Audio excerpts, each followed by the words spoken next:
As Hadley said, in 2016, I became the first American woman to summit Everest without the use of supplemental oxygen. It was my 6th summit of the peak. That journey involved success, challenges, failures, and like most journeys that are meaningful, it absolutely was not linear. The question I get asked most often is, why? Why climb Everest? Why do it in the hardest way possible? And for me, there's another question that precedes that, and it's, what are your values? That's a tremendously intimidating question, just as stated. And I don't even know if, when I began my career, I could have begun to articulate that. Now, through the evolution and the process of what I've learned, I've come to think of what are your values as, who are you? Curiosity is one of my values. I was probably a very obnoxious little child who asked why and why, again and again and again. But it was that curiosity that drove me, and it continues to drive me today. I grew up in southern Colorado with what I like to refer to as authentically hippie parents, if you understand what I'm saying. This is my father, and he had nearly nothing by choice. He wanted to pursue a life where he just got to be outside, be happy, and for all costs, do not ever work for the man. But he taught me a lot about generosity, and generosity wasn't giving money. It was giving whatever resource you have. It was sharing time, sharing knowledge, sharing space. One of my other values is adventure, though.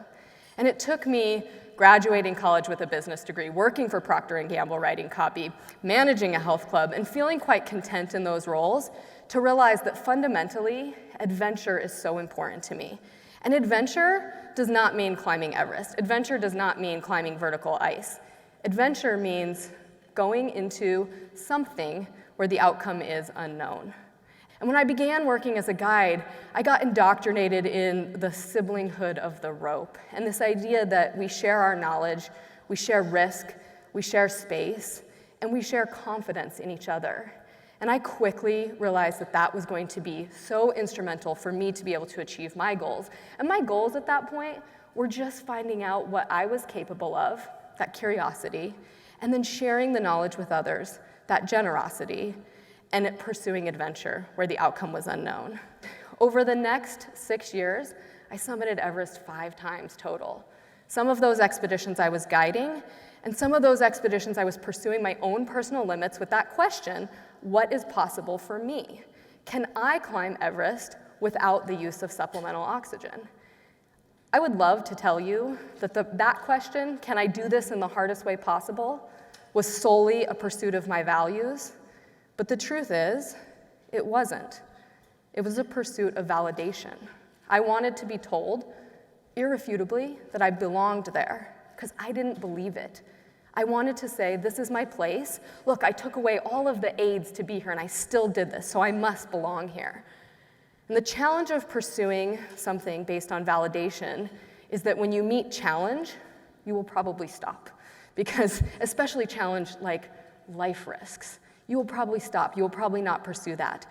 So I quickly had to realize, is this something that is solely for validation, or is this aligned with my values? I couldn't forget about it. I couldn't just let it go. I couldn't move on. But I decided to do things completely differently on my final return to try to climb without supplemental oxygen. And we decided to go to the Chinese or Tibetan side of Everest, which I had never been to. So it was almost back to those early days when I went to Everest as a guide, and I'd never been there. And I realized all the skills, all the experience that I've had over the years is what I'm bringing with me. And quite quickly, I realized, I know this language. I know the language of the mountains, and I can speak this here. And as the expedition wore on over about 55 days, we got towards the day, the summit push. No massive tragedies happened to turn things around, no catastrophes. And I knew at 10 p.m. from 27,500 feet when we left our high camp, I knew it was gonna work. I felt like every other moment of my life I'd had rubber bands tightly wrapped around me, and suddenly they were free. And I could move, and I could move with ease. And we slowly made our way towards the summit, and I felt uninhibited. I felt like I was climbing faster than I'd ever climbed in my entire life. And as you can see, I was not.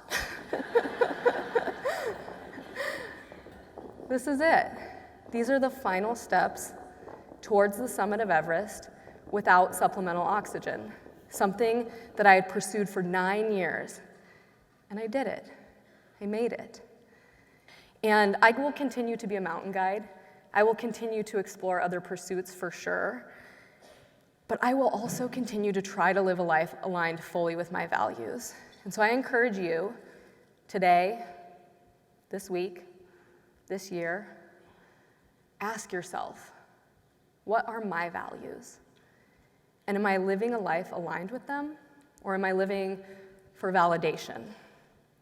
And you don't have to find who you are. You just have to be courageous enough to be who you are. And that's enough. Thank you so much.